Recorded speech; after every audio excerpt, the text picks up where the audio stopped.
negara hukum, semua sama di hadapan hukum. Keadilan dan kebenaran haruslah ditegakkan. Assalamualaikum warahmatullahi wabarakatuh. Perkenalkan, nama saya Rizky Fajar Kurniawan. Saya mahasiswa Prodi Bisnis Digital di Institut Teknologi Sains dan Kesehatan Sugeng Hartono, Solo Baru. Pada kesempatan kali ini, untuk memenuhi tugas akhir dari mata kuliah pendidikan kewarganegaraan, maka saya ingin mengulas sebuah kasus yang nanti akan dihubungkan dalam nilai yang terkandung dalam sila kelima Pancasila, yaitu keadilan sosial bagi seluruh rakyat Indonesia. Maka seperti apakah ulasan kasusnya? Mari kita simak bersama-sama.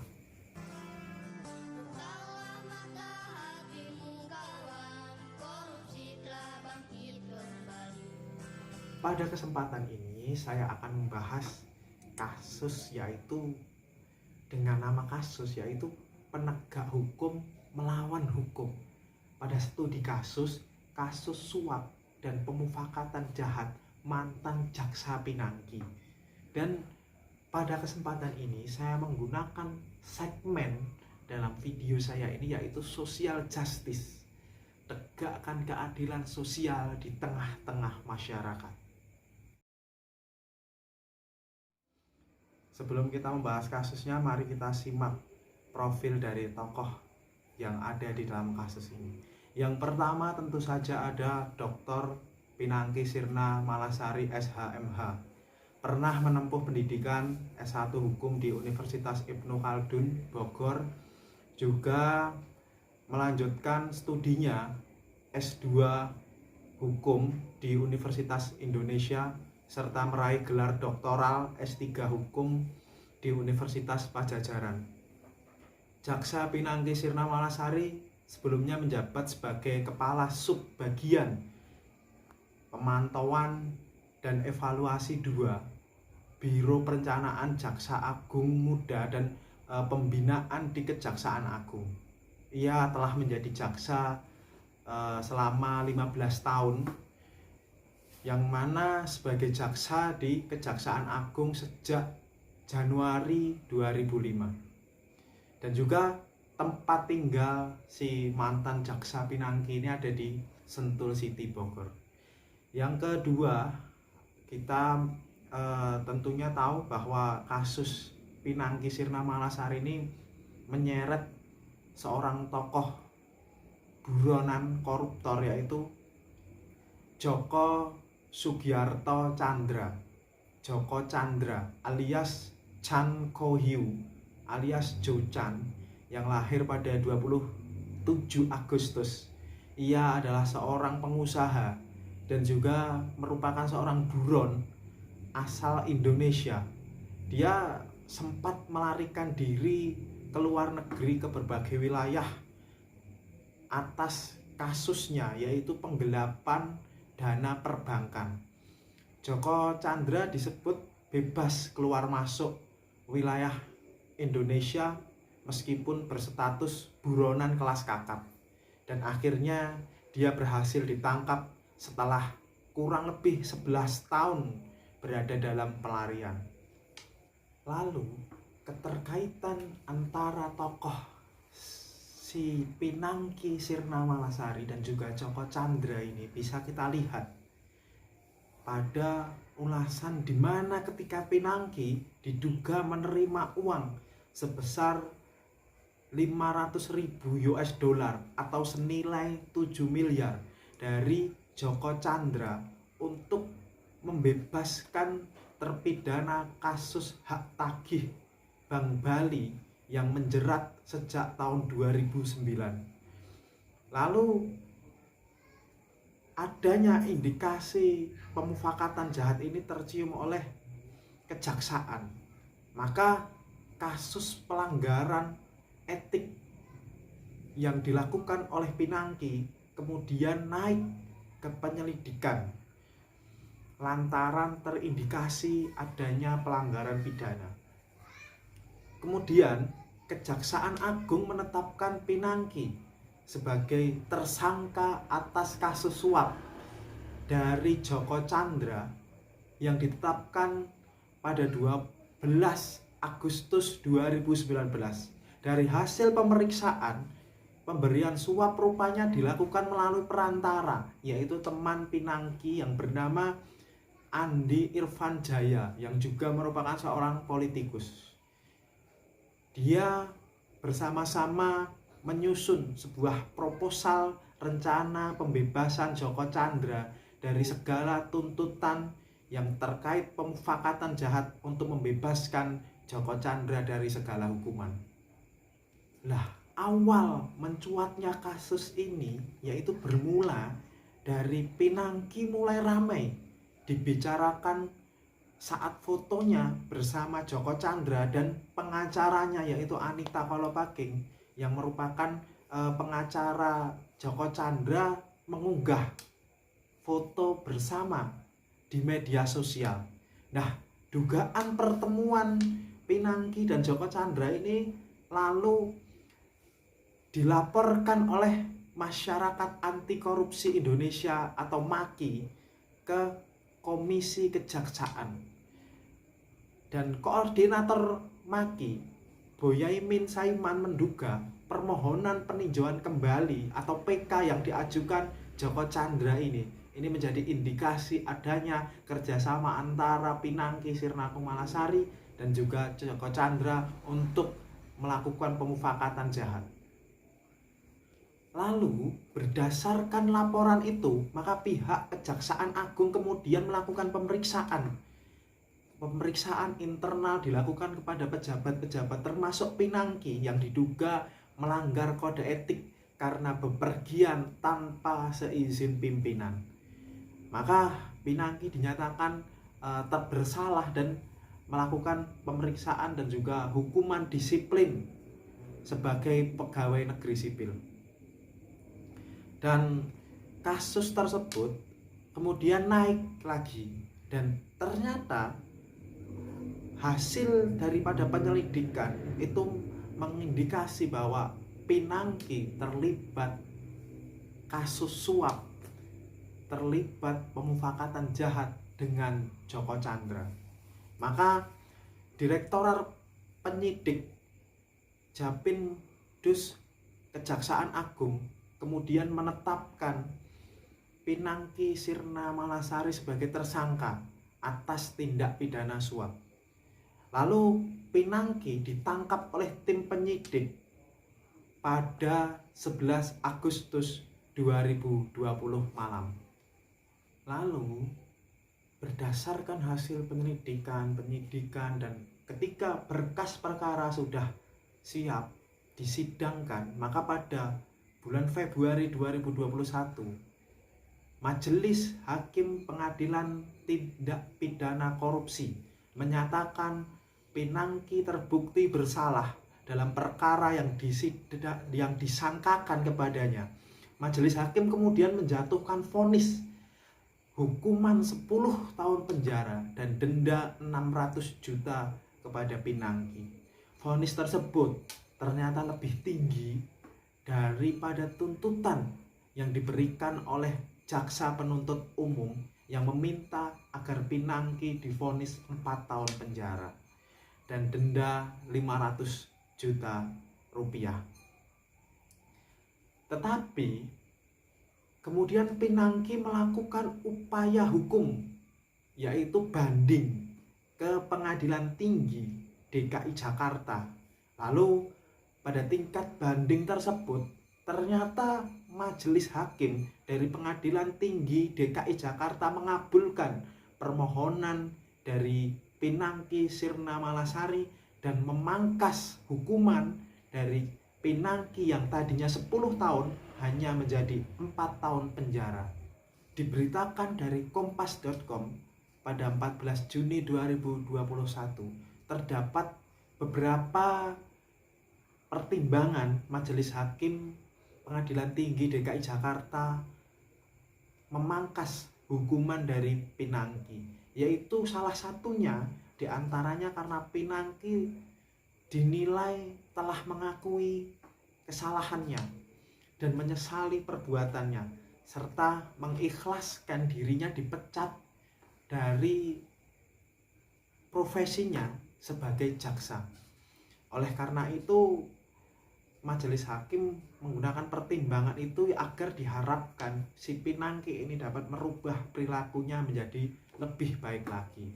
Lalu pertimbangan selanjutnya, Pinangki merupakan seorang ibu dari anak yang masih balita, sehingga layak diberikan kesempatan untuk dapat mendampingi anaknya bertumbuh dan kembang. Makanya Pinangki menjadi pertimbangan hakim untuk memangkas hukuman Pinangki dikarenakan ibu dari seorang balita.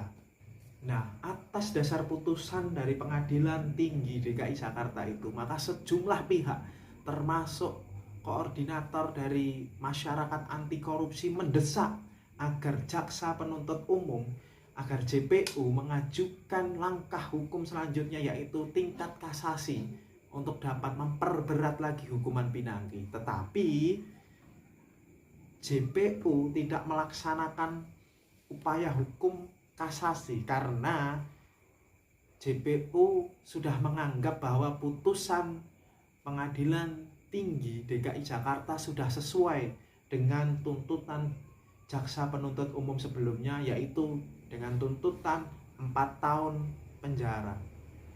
Nah, atas vonis tersebut, maka Pinangki mulai menjalani penahanan di lapas kelas 2A Tangerang setelah dieksekusi oleh Kejaksaan Negeri Jakarta Pusat pada Senin tanggal 2 Agustus 2021.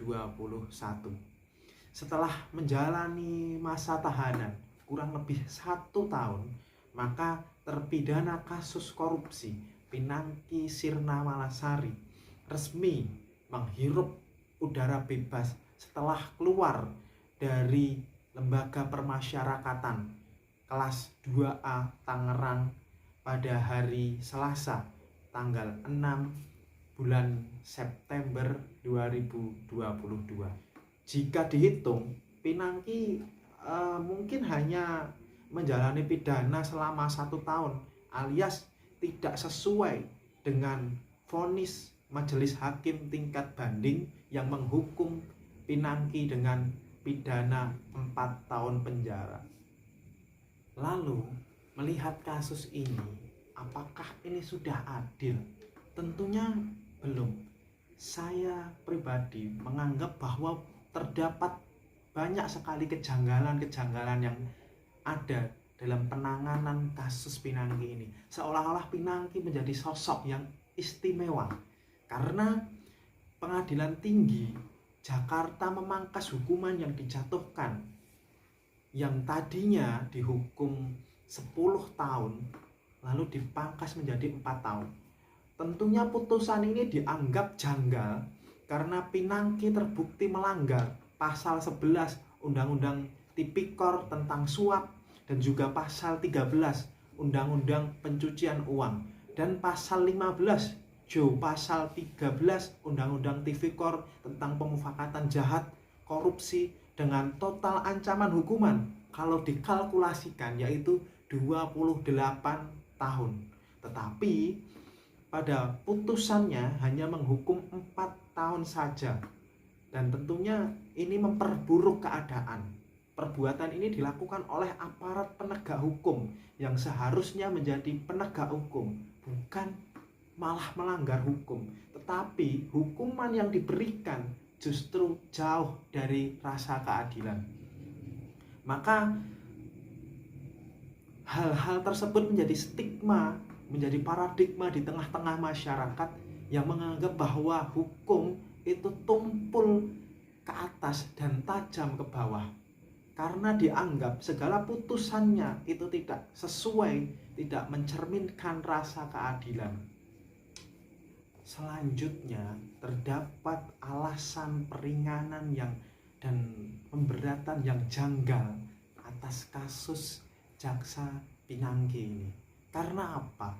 Masalah yang paling jelas adalah pertimbangan alasan peringanan yang digunakan hakim pengadilan tinggi untuk menjustifikasi pengurangan hukuman dari 4 pertimbangan pokok yang diberikan. Yang pertama yaitu adanya keterlibatan pihak lain yang turut bertanggung jawab atas perbuatan pidananya. Padahal pertimbangan ini janggal karena menurut Kitab Undang-Undang Hukum Pidana yang dilakukan lebih dari satu merupakan faktor pemberat karena mengindikasi perencanaan yang serius atau matang dari kesungguhan melakukan kejahatan. Lalu yang kedua, terdakwa mengaku bersalah, menyesal, ikhlas dipecat dari profesi jaksa. Dua alasan pertama ini sangat subjektif sebenarnya. Karena di beberapa negara, terutama menurut teori hukum, pengakuan bersalah atau plead guilty serta penyesalan atau remorse harus dinilai dari perbuatan real yang memanifestasikan hal-hal tersebut. Misalnya ketika terdakwa ini menyerahkan diri sebelum proses penyidikan atau setidaknya sebelum sidang pokok perkara itu sudah kooperatif, sudah menyerahkan diri untuk dihukum kepada penyidik dan tidak termasuk menutupi atau membantu membuktikan kesalahan pelaku-pelaku lain seperti itu. Jadi ketika si terdakwa ini kooperatif sebelum dilakukan penyidikan, maka sudah jelas dikatakan bahwa dia menyesali perbuatannya. Tetapi yang kita lihat dari Pinangki ini sungguh dia benar-benar melakukan sebuah perlawanan hukum atau berupaya untuk meringankan hukuman yang diterimanya setelah dia dilakukan penyelidikan dan ditetapkan sebagai tersangka. Dan alasan yang ketiga, hakim dari pengadilan tinggi beralasan bahwa Pinangki ini seorang wanita. Nah, Pinangki harus mendapat perhatian dan perlindungan yang adil, yaitu alasan dari hakim untuk memperingan hukuman Pinangki. Sedangkan penggunaan isu gender atau gender unstick untuk menjustifikasi hukuman yang lebih ringan itu tidak dikenal. Memang mungkin di beberapa riset di luar negeri menunjukkan faktor gender kadang mempengaruhi penjatuhan hukuman secara de facto, bukan menjadi pertimbangan resmi dalam hukum. Nah, tetapi kalau kita lihat di Indonesia itu lebih dari 1.000 putusan pengadilan negeri terkait pencucian, terkait penggelapan dan korupsi di Indonesia tidak menunjukkan faktor gender yang signifikan, tidak mempengaruhi berat ringannya suatu penghukuman. Apalagi kalau kita lihat peringanan hukuman sebesar 6 tahun yang diberikan kepada Pinangki ini sungguh istimewa karena tidak ada sebelumnya, maka tidak pernah terjadi. Maka kasus Pinangki ini sangat istimewa karena mendapat putusan yang menguntungkan, sangat-sangat menguntungkan bagi dirinya. Lalu kita lihat alasan yang keempat, majelis hakim ini meringankan hukuman Pinangki. Nah, alasan yang keempat ini yakni karena Pinangki memiliki anak balita yang usianya 4 tahun. Ya, yang setidaknya itu juga secara teori wajarlah digunakan sebagai peringanan, meski tidak ada dasar hukum di dalamnya, di dalam UU atau di dalam aturan manapun yang mengatakan bahwa mempunyai anak balita ini dapat memperingan hukuman. Nah, buktinya hal-hal peringanan semacam ini itu hanya digunakan untuk peringanan yang sifatnya lebih ke pertimbangan belas kasihan atau mercy. Maka kita lihat kalau dibandingkan dengan kasus-kasus yang lain, ada juga bahkan seorang ibu yang dipenjara bersama anak balitanya. Tetapi ini bukan Pinangki, ini kasus yang lain. Kita lihat dari dilansir dari kompas.com, kita lihat bahwa RM, seorang ibu berinisial RM, itu membawa anaknya yang masih berusia 1 tahun 6 bulan ke penjara setelah divonis 4 bulan kurungan. Dan selanjutnya ada 4 orang ibu yang berasal dari desa Wejanggesang, Kecamatan Kupang, Lombok Tengah. Nah, 4 ibu ini salah dua dari 4 orang ibu ini membawa anak balitanya ke penjara, sampai membawa anak balitanya ke penjara karena dalam kasus tersebut ibu ini bersalah hanya karena melempari atap pabrik dengan batu. Nah, tentu ini penghukuman yang sangat janggal, yang kita bandingkan dari kasus Pinangki tadi, ini sangat berbeda jauh. Lalu selanjutnya ada juga banyak sekali kasus-kasus ibu yang ditahan dengan anak balitanya. Padahal kalau kita lihat kasus-kasus tersebut kasus-kasus yang ringan, hanya kasus-kasus ringan, tetapi sampai ibu ditahan bersama anak balitanya. Maka beruntung seorang Pinangki yang karena punya anak balita maka mendapat peringanan hukuman 4 tahun. Padahal kasusnya adalah kasus korupsi, kasus pemufakatan jahat, kasus yang seharusnya tidak dilakukan oleh aparat penegak hukum. Lalu kita lihat juga bagaimana penindakan hukumnya, yang menurut saya itu merupakan absurditas yang berulang. Kenapa? Karena memang fenomena para hakim pengadilan tindak pidana korupsi di negeri ini mengulangi banyak sekali absurditas dalam hal mempertimbangkan dan dalam hal meringankan dan keberpihakannya. Sebab terkesan bahwa pengadilan justru lebih berempati terhadap pelaku korupsi dibandingkan korban korupsi, yaitu masyarakat. Sebagai absurditas, alasan meringankan hukuman koruptor antara lain seperti halnya sifat kedermawanan, cacian, hinaan, makian masyarakat terhadap pelaku, alasan gender dan punya bayi dan sebagainya, sudah mengembalikan uang korupsi, lanjut usia, berkelakuan sopan dan sebagainya. Itulah absurditas yang dimaksud pengadilan, para hakim di pengadilan yang meringankan hukuman koruptor. Dan ini dinilai janggal karena tidak memperhatikan korban dari korupsi, yaitu masyarakat luas.